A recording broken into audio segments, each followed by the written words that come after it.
जय हिंद। आज हम लोग देखेंगे 40 क्वेश्चन का एमसीक्यू। इसमें क्या देखेंगे हम लोग, क्वेश्चन और आंसर देखेंगे। तो चलिए सबसे पहले हम लोग स्टार्ट करेंगे। सबसे पहला क्वेश्चन देखेंगे हम लोग, कुफरी किस फल की किस्म है। कुफरी जो है वह आलू की किस्म है। आगे देखेंगे हम लोग अगला क्वेश्चन क्या है। दूसरा क्वेश्चन देखेंगे, भारत का राष्ट्रीय स्तनी है। भारत का राष्ट्रीय स्तनी क्या है, बाघ है। उसके बाद देखेंगे हम लोग पावो क्रिस्टेसस किसका वैज्ञानिक नाम है। पावो क्रिस्टेसस जो है वह किसका है, मोर का। उसके बाद आगे बढ़ेंगे हम लोग, देखेंगे क्या है अगला क्वेश्चन, व्हाइल ऑफ विक्टोरियल किससे कहते हैं। व्हाइल ऑफ विक्टोरियल किसे कहते हैं, तो H2S को कहा जाता है। उसके बाद देखेंगे परम दाब है। परम दाब क्या है, तो परम दाब जो है वह गेज दाब +1 बार के बराबर होता है। इसका आंसर होगा ए। चलिए बढ़ते हैं आगे अगले क्वेश्चन के तरफ। पर्यावरण में अजैव अवयव का उदाहरण है। पर्यावरण में जो अजैव अवयव है वह कौन सा उदाहरण है, तो इसमें क्या हो जाएगा, पर्यावरण का वायु। उसके बाद देखेंगे अगला क्वेश्चन, निम्नलिखित में से किसकी सहायता से रक्त द्वारा ऑक्सीजन ले जाया जाता है। ऑक्सीजन जो ले जाने का काम करता है वह कौन करता है, लोहित कोशिका। उसके बाद आगे देखिए, नेशनल ब्रेन रिसर्च सेंटर कहाँ है, तो नेशनल ब्रेन रिसर्च सेंटर जो है वह कहाँ पे है, गुड़गांव में है। ठीक है, बढ़ते हैं आगे अगला क्वेश्चन हम लोग देखेंगे, बॉटनी शब्द की उत्पत्ति किस भाषा के शब्द से हुई है। बॉटनी शब्द की उत्पत्ति जो है वह ग्रीक से किया गया है। आगे देखिए, शरीर का सर्वाधिक प्रबल अस्थियां होती है। शरीर का सबसे प्रबल मतलब क्या होता है, कठोर। तो सबसे ज्यादा क्या होता है, जबड़े में। उसके बाद आगे देखिए, हीट स्टोन ब्रिज का व्यवहार किससे मापने में किया जाता है। तो हीट स्टोन ब्रिज जो है वह किसके मापेंगे, प्रतिरोध को। इसका आंसर क्या हो जाएगा, बी। उसके बाद देखिए अगला, प्रथम हाइड्रोजन बम कब बनाया गया था। प्रथम हाइड्रोजन बम जो है वह 1952 में 1952 में बनाया गया है।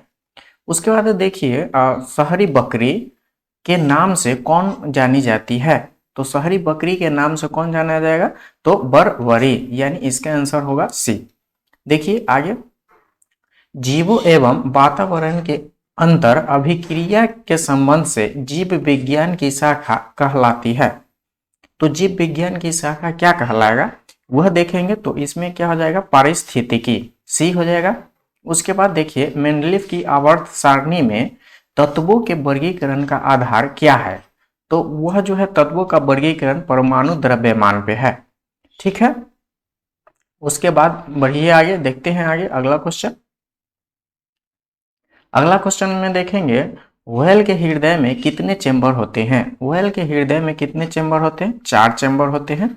उसके बाद है, मलेरिया के कीटाणु की खोज किसने किया है। मलेरिया के कीटाणु की खोज किसने किया है, तो रोनाल्ड रॉस ने किया है। कौन किया है, रोनाल्ड रॉस ने, यानी इसका आंसर होगा डी। उसके बाद देखिए, अधिकतम पोषक तत्व रक्त में कहाँ से अवशोषित किए जाते हैं। अधिकतम पोषक तत्व जो है वह रक्त में कहाँ से अवशोषित होगा, तो छोटी आंत से। कहाँ से होगा, छोटी आंत से। बढ़ते हैं आगे देखिए, निम्नलिखित में से किन्हीं भित्तियों पर रक्त द्वारा डाले गए दाब को रक्त दाब यानी ब्लड प्रेशर कहते हैं। इसमें क्या हो जाएगा, ब्लड प्रेशर जो है वह किस पे, तो धमनी पे मापा जाता है। इसका सही आंसर होगा सी।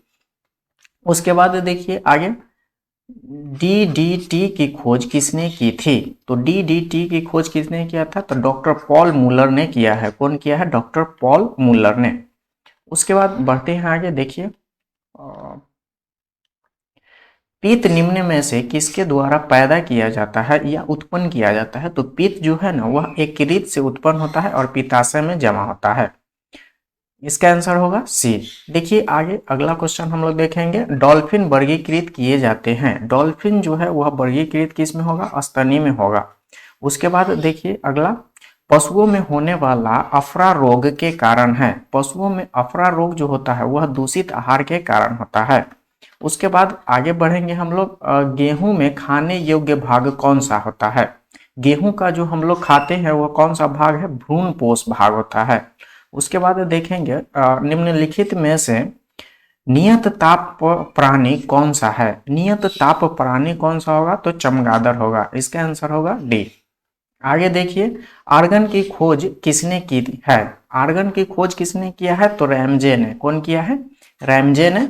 उसके बाद देखिए आगे, मुख से निकले लार किसकी पाचन करता है? मुख से लार निकलता है, उससे क्या पचता है? तो उसका उसमें होता है स्टार्च का पाचन होता है। किसका होता है? स्टार्च का। बढ़िए, आगे देखेंगे अगला हम लोग, मनुष्य के शरीर में फसलियों की कितनी जोड़ी होती है? मनुष्य में कितने फसली की जोड़ी होती है? तो 12 होते हैं। उसके बाद देखिए अगला, नेपच्यून की खोज किसने की? नेपच्यून की खोज किसने किया है? तो गैले ने किया है। कौन? गैले साहब ने नेपच्यून की खोज किए हैं। आगे देखेंगे, रुधिर से प्लाज्मा में निम्नलिखित में से किसके द्वारा एंटीबॉडी निर्मित होती है? तो एंटीबॉडी जो है वह किससे निर्मित होता है? लिम्फोसाइट से। इसका आंसर होगा सी। देखिए आगे, पीताम्बरी एक प्रजाति है। पीताम्बरी किसका प्रजाति होगा? सरसों की एक प्रजाति होती है। आगे देखिए, जीव विज्ञान के जनक यानी फादर ऑफ बायोलॉजी के नाम से किन्हें जाना जाता है? तो जीव विज्ञान के फादर जो है वह अरस्तु को कहते हैं। बढ़ते हैं आगे, अगला क्वेश्चन, हेमोग्लोबिन में किसका महत्वपूर्ण घटक होता है? हेमोग्लोबिन जो है वह आरबीसी का महत्वपूर्ण घटक होता है। उसके बाद है पेस मेकर का कार्य। पेस मेकर का क्या कार्य है? तो दिल की धड़कन प्रारंभ करना जो है वह पेस मेकर का कार्य होता है। इसका आंसर ए हो जाएगा। उसके बाद है पनडुब्बी आधारित है। पनडुब्बी जो है वह किस पे आधारित है? तो आर्किमिडीज के सिद्धांत पे। किसके?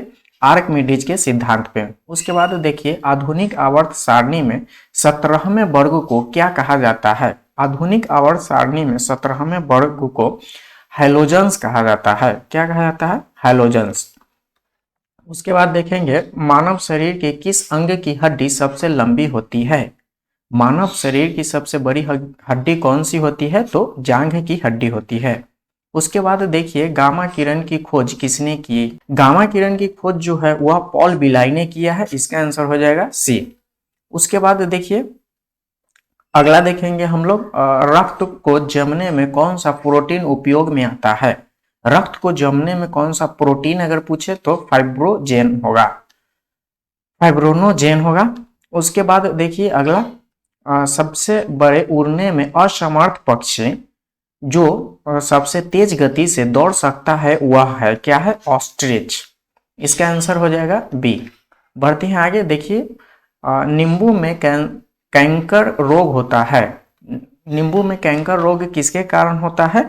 तो जीवाणु से होता है। किससे? जीवाणु से होता है। उसके बाद देखेंगे, मनुष्य के शरीर में हृदय को एक बार धड़कने के लिए कितना समय लगता है?